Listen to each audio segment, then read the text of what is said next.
A young woman crashes her car on a desolate road in the middle of a freezing winter night. Police arrive within minutes, but she's gone. No footprints, no blood, no signs of a struggle, just an empty car and silence. It's as if she vanished into thin air. But Maura Murray didn't just disappear. She left behind a trail of secrets, lies, and a timeline that still doesn't make sense. What really happened that night in the White Mountains? And why has no one in 20 years been able to answer that question? Welcome to Whispers of Crime. This is the place where forgotten cases whisper truths and silence speaks volumes.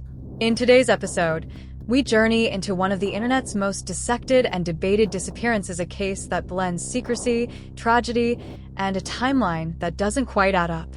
This is the disappearance of Maura Murray. Maura was the kind of person others noticed, athletic, driven, and intelligent. A track star in high school, she was also an honors student and had aspirations of becoming a nurse. At the time of her disappearance, she was studying nursing at the University of Massachusetts Amherst. She had previously attended West Point, but transferred after a brief period. On the surface, she was successful.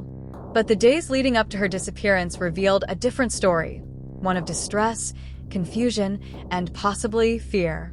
Just 4 days before vanishing, Maura broke down crying at her job at the campus security desk after receiving a phone call. To this day, the contents of that call remain a mystery. The next day, she caused a minor car accident, and in a strange twist, the police found a printout in her car detailing how to dispose of a body. According to her father, the document was part of a school assignment. Still unsettling. Whatever was happening in Maura's life at that moment, it led to a series of cryptic decisions. On February 9th, Maura emailed her professors to say there had been a death in the family, a lie. There had been no such tragedy. She then packed her dorm room, withdrew nearly all the money from her bank account, and bought some alcohol, including a box of Franzia wine and a bottle of Bailey's. She then left campus in her black Saturn sedan and headed north. She told no one where she was going.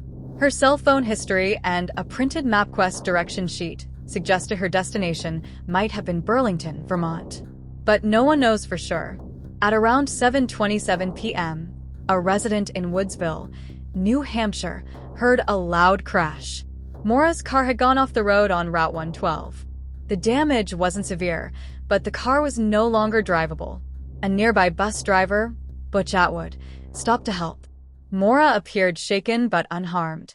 She declined help and insisted she had already called AAA, despite the fact that there was no cell service in the area, and AAA later confirmed no call was placed. Atwood returned to his home just 100 yards away and called the police at 7:43 p.m. When officers arrived at the scene just 7 to 10 minutes later, Maura was gone. Completely gone. No footprints in the snow. No blood. No sign of a struggle. No witnesses who saw her leave. Her car was locked. Her cell phone and wallet were missing. The open box of wine was spilled across the car interior, and her belongings were scattered. Police initially treated it as a missing person case, not foul play. In hindsight, that decision may have been a mistake. The early investigation raised more questions than it answered. Police dogs traced Maura's scent a short distance up the road. Then it vanished completely, as if she had entered another vehicle. A flurry of theories emerged. Did Maura voluntarily leave her life behind? Was she picked up by a stranger? Was someone following her? Her family and online sleuths uncovered several oddities. She had made a phone call the day before to inquire about condo rentals in New Hampshire. She had also written an email to her boyfriend that ended cryptically, "I love you more than you know." She didn't pack for a getaway, just a few snacks, toiletries, and alcohol. Investigators interviewed those close to her, her boyfriend, friends, professors. But no concrete leads emerged. Online communities, such as Reddit and web sleuths, began dissecting every detail. From topography maps to weather data, the internet became obsessed with the case. Despite this attention, Maura's fate remained unknown. Over the years, multiple supposed sightings were reported from gas stations to bus terminals, none confirmed. A rag believed to be from Maura's car was later found in a nearby residence, but DNA testing was inconclusive. In 2019, a new lead emerged: human bones discovered near the crash site. Hopes surged, but they turned out not to be Maura's. After nearly 2 decades, 3 main theories dominate the conversation.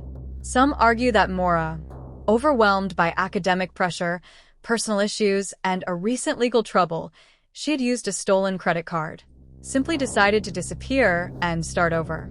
Her behavior leading up to the crash does suggest planning: email excuses, cash withdrawal, no announcement of her plans. But would she have vanished into the woods, in sub-freezing temperatures, with no supplies? This theory hinges on the idea that someone, perhaps watching her, took advantage of the crash. A nearby contractor had a history of violence. Others in the area had criminal records. One theory suggests Maura may have accepted a ride from a passing vehicle and never made it out alive. Could Maura have wandered into the woods, intoxicated, disoriented, and died from hypothermia?